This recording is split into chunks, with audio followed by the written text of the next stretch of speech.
और चलिए अब आगे बढ़ेंगे और अब बात कर लेंगे बीजेपी के कार्यकारी अध्यक्ष बनने के बाद नितिन नवीन लगातार मिशन मोड में नजर आ रहे हैं। आगामी चुनौतियों को पार करने के लिए नितिन नवीन पूरी प्लानिंग से काम इस वक्त कर रहे हैं। वहीं आज बीजेपी के कार्यकारी अध्यक्ष नितिन नवीन आज और कल 2 दिन के असम दौरे पर रहने वाले हैं। ये दौरा पूरी तरह से चुनावी तैयारियों पर केंद्रित माना जा रहा है। नितिन नवीन असम स्टेट एग्जीक्यूटिव कमेटी की अहम बैठक में शामिल होंगे, जहां पर संगठनात्मक समीक्षा, आगामी कार्यक्रम और चुनावी रणनीति पर विस्तार से मंथन होगा। आपको बता दें कि हाल ही में बीजेपी ने वरिष्ठ नेता वैजयंत पांडा को सूबे के चुनावी मामलों का जिम्मा भी सौंपा और ऐसे में नितिन नवीन का ये दौरा जमीनी स्तर पर संगठन को और मजबूत करने की दिशा में एक महत्वपूर्ण कदम माना जा रहा है। और अब एक बार फिर से चुनावी तैयारियों के मद्देनजर नितिन नवीन का असम दौरा है और यह संकेत दे रहा है कि बीजेपी राज्य में अपनी पकड़ बनाए रखने और उसे और ज्यादा मजबूत करने की रणनीति को लेकर इस समय आगे बढ़ रही है और काम भी कर रही है। असम दौरे पर नितिन नवीन क्या कुछ होने वाला है ये भी जान लीजिए। 2 दिन के दौरे पर रहेंगे बीजेपी के कार्यकारी अध्यक्ष नितिन नवीन। असम के दौरे पर असम स्टेट एग्जीक्यूटिव कमेटी की बैठक में शामिल होने वाले हैं। संगठनात्मक समीक्षा, आगामी कार्यक्रम को लेकर मंथन होगा। नितिन नवीन की मौजूदगी चुनावी रणनीति पर विस्तार से चर्चा की जाएगी।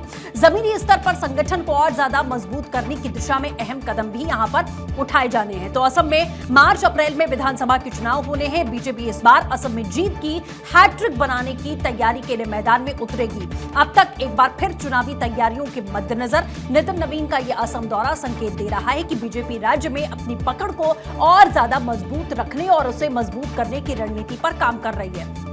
आपको बता दें कि असम विधानसभा चुनाव के 2021 के नतीजे क्या रहे। 126 सीटों पर 3 चरणों में मतदान हुआ था।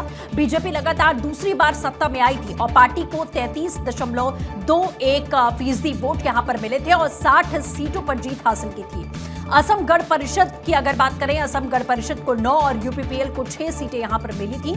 इसी के साथ अक्षय लगातार हमारे साथ में बने हुए हैं। अक्षय, जिस तरीके से जानकारी हम साझा कर रहे थे कि कैसे असम का ये दौरा बेहद अहम होने वाला है और बीजेपी अपनी जमीन को और ज्यादा मजबूत करना चाहती है। ऐसा नहीं है कि लगातार 2 बार से सरकार है तो अंडर एस्टिमेट किया जाए, अपनी पकड़ मजबूत करने की दिशा में आगे बढ़ रही है। अक्षय,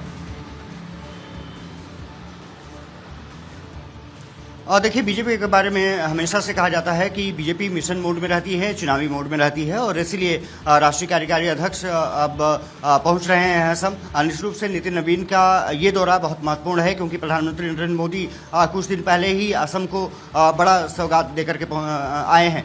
जिस तरह से इंटरनेशनल टर्मिनल के नए टर्मिनल का उद्घाटन किया गया, जिस तरह से यूरिया प्लांट जो खाद्य उपलब्धता कराएगा, 16,000 करोड़ की ज़्यादा से परियोजनाओं का उद्घाटन और शिलान्यास प्रधानमंत्री ने किया था। अब नितिन नवीन का दौरा काफ़ी महत्वपूर्ण है। लगभग 12:40 पर कहा जा रहा है कि वो बरदोली इंटरनेशनल एयरपोर्ट पर पहुंचेंगे और उसके बाद वहीं पर ऑफिसर बियरर की तरफ से स्वागत उनका किया जाएगा। निश्चित रूप से असम की संस्कृति देखने को मिलेगी। लगभग 3:45 बजे के आसपास ये कहा जा रहा है कि जो स्टेट एग्जीक्यूटिव मीटिंग है उसमें वो शिरकत करेंगे और तमाम लोगों से संवाद करेंगे कि किस तरह से संगठन को और मजबूत किया जा सकता है। आने वाले समय में चुनाव को किस तरह से तैयारियां हैं उसको परखेंगे। निश्चित रूप से वैजयंत पांडा और रवि एल संतोष भी उनके साथ मौजूद होंगे। दूसरी बात यह है कि कोर कमेटी मेंबर्स के साथ लगभग 8:30 बजे के आसपास रात में वो बैठक करते हुए नजर आएंगे और उसके बाद कल भी कई कार्यक्रमों में शिरकत करने का कार्यक्रम है। तो ये माना जा रहा है कि संगठनात्मक चीज़ों को, सृजन को किस तरह से आगे बढ़ाया जा सकता है, किस तरह से सरकार की जो उपलब्धियां हैं वो जन जन तक पहुंचाई जा सकती है। इन तमाम मुद्दों को लेकर के पार्टी नेताओं के साथ चर्चा करेंगे और जहां लूप होल्स देखने को मिलेंगे उसको निश्चित रूप से उसको साधने का प्रयास। बिल्कुल ठीक है अक्षय, बेहद अहम जानकारी आपने साझा की। फिलहाल हमारे साथ जुड़ने के लिए आपका बहुत बहुत शुक्रिया।